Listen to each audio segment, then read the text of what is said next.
بسم الله الرحمن الرحيم. Somaliland Somaliland Somaliland كلمية مرشحين كلمية أصوبحان مرشحين كلمية مالي شوغان با إذن هو ماتتين. بسم الله الرحمن الرحيم. ساكا أنيغو إياتا إلى دادا مالي شوغان با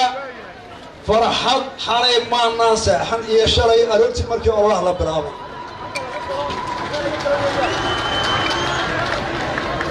حرينا مركي أمساك صوت وصولة سنادي كبعدي aniga iyo kuwa ila daada ah ee dalka Soomaaliland jooga iyo kuwa Kanada jooga iyo kuwa Mareykan jooga iyo meel kasta ay joogaan iyo kuwa guryaha jiifa ee naafada ah iyo kuwa miyi jooga raaca waxaanu qaadaynay waaba beriyay biliisan waaba beriyay qaalin boqoran ilaahay mahda ka gaadho ilaahay baynu mahadnaqaynaa waxay isugu keentoosay 18 May oo sadan guureed aanu dabaal degnay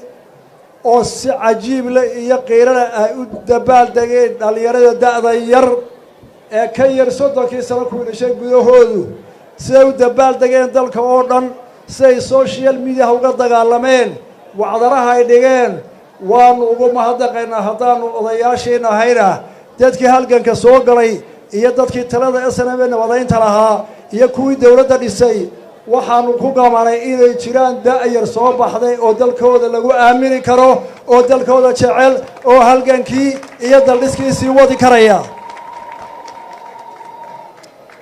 walaalayaal maanta waxa guulaysatay Somaliland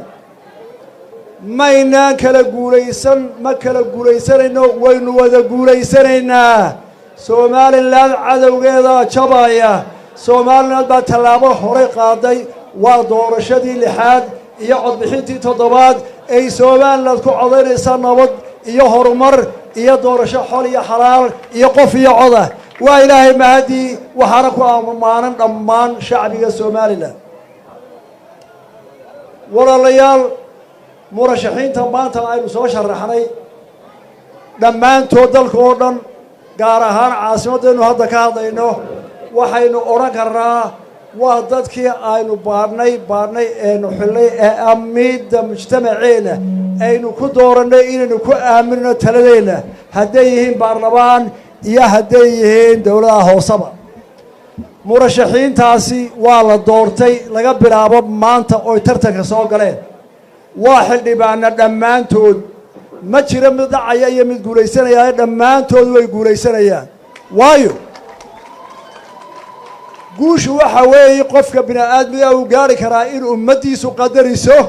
in mujtamaciisu qadariyo uu yiraahdo hogaami murashaxiinta maanta sharaxan ee 900 Somaliland baa soo xulatay oo tirina hogaamiye aqli iyo aqoon iyo karti baan ku ognaa dhammaantood sidaasay ku wada xulayeen xildhibaanna ku yihiin ereyga waa qof xildhibaaya qof buu xil ku dhibaya waa qof qaadi kara oo xilka gubanaya walaalayaal waxa quraha soo baxaya waxa weeye 31 May golayaasha la tagayaa inama qaadi karaan golayaasheena ma wada tagi karo waayo carabka ma jirto gola inta la qaadi karaa tiradeena waxay noqonayaan xildhibaano golayaasha tagay iyo qaar xagga dambe oo fadhiyo kala talinaya golaha ka soo baxay la yiraahdo golaha tag kama wadkaankii kale waa la wada guulaystay wuxuu noqonayaa adigu hawsha wad kana waa kaalihii dambe xagga dambe fadhiya waa kaydkiisii talada kama laha guusha kama laha way wada leeyihiin xisbi baa wada doortay dad baa wada doortay tala loo wada dhiibay nin kale ila weerayaa ma jiro marka waynu hambalyeynaa murashaxiinta maanta la soo taagay kuwa caasimaduna waxay noqonayaan waa caasimadii 400 oo cod bixiya ka sharaxan 400 baa 700 ka yiri idinkaan hogaamin kareen hogaamiye soo xildhibaanadeenu aaminay ma dhammaantood soo dadkeenu hogaaminaya maaha mid dhacaya ma jiray mid guulaysanaya ka soo baxa hawshu buu haynay karaan wala haynaya taa la ogaado qofna yaanu hadhow tar dareemin in wax la kala adkaaday Somaliland ma kala guulaysanayso ma kala adkaanayso xisbiyada qarankuna waa la mid inagu kala guulaysan mayna xisbiyada haddaynu waynu wada guulaysanaynaa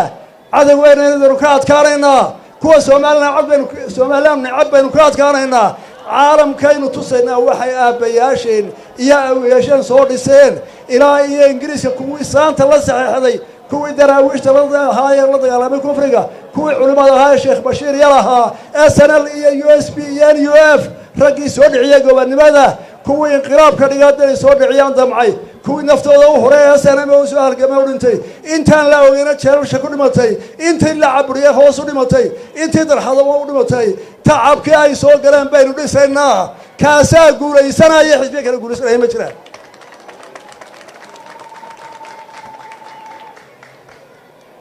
maanta balanteenu waxa weeye maalinta codka oo aynu soo saarno xildhibaanada kulmiye waayo xisbiyadu waxay ku doodayaan anaa kaa hoggaan wanaagsan iyo anaa talo wanaagsan kulmiye waa la tijaabiyey laba xisbi oo quraa dalka soo xukumay xisbi udub buu ahaa maxamed xaajiraan cigaal baa aasaasay waayo aragnimadii hoggaamintiisuu ku meel maray ka labaad waa kulmiye siilaan yaa aasaasay iyo fagaryo rag mutacalimiin oo isugu tegey raadkoodii baa muuqda raadkoodii baynu wadnaa mabdii kulmiye lagu dhisay baa la wadaa oo ah Somaliland oo xora oo ictiraaf loo qaranka gaadha hore u marta walaalowda khilaafkeeda yaraysa cadawgeeda iska celisa taasaa laba goor lagu doortay oo mar saddexaad lagu dooran doona oo maantana aan leeyahay shacbiga Soomaaliland ha u odaayeen xildhibaanadooda xildhibaanada kulmiye taasay wadaa xisbiyada tartamaya waxay ku tartamayaan waxaanu qaban doonaa waxaanu yeeri doonaa waa qaaran leelaya labada xisbiya tartamaya mid 20 sano waa joogay maalinna ma guulaysan xisbiga labaadna waa layri lama tijaabin waxba muuqadan kulmiye wuxuu leeyahay hawshii aan oogmeteena 10 sano ahayd aanu 10 mucaaradka ku ahayd eenu halgankii ka soo qaaday baanu wadnaa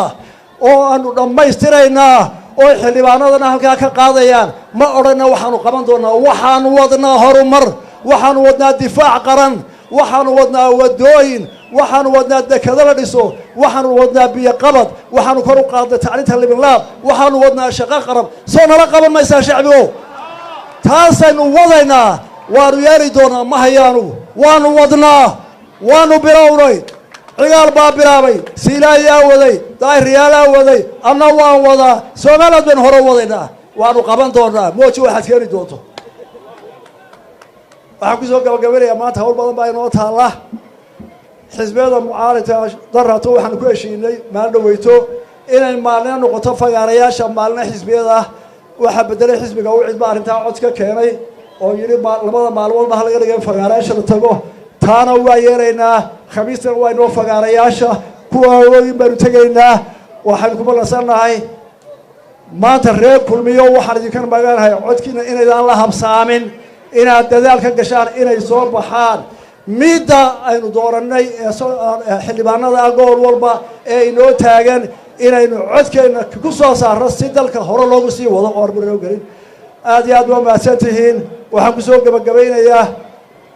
horta dee ilaa maanta waa maalin xisbiyo koofiyadda gudoomiyaha gashanayaae xisbiyada mucaaradka waa kaftamaynaa maanta shalay xisbiga wicid baa hadlay oo wuxuu yidhi dawladdu waa mid badow ah oo madaxweyne badow waa u taliya badownimadeeda waa ku faarayaa badownimada dhaqankayga waan u aqaanaa waxaan u sheegayaa gudoomiyaha xisbiga wicid anigu badownimada abtiyaashay baan ka raaco waan haysanayaa wasalaamu calaykum waraxmatullaahi wabarakaatu